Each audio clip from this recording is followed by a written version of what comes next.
શહેરના કિશનવાડી વિસ્તારમાં એક રહેણાંક મકાનમાં દરોડો પાડી વડોદરા શહેર પોલીસે લાખો રૂપિયાનો વિદેશી દારૂનો જથ્થો જપ્ત કર્યો છે।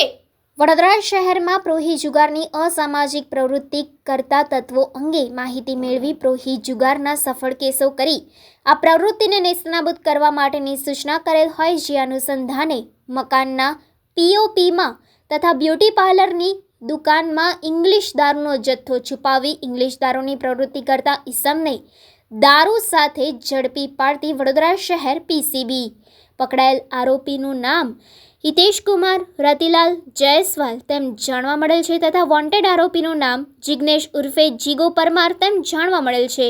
આરોપી પાસેથી કુલ કિંમત રૂપિયા 2,73,000 જેટલો મુદ્દામાલ કબજે કરવામાં આવ્યો છે। આરોપી વિરુદ્ધ કાયદેસરની કાર્યવાહી હાથ ધરવામાં આવી।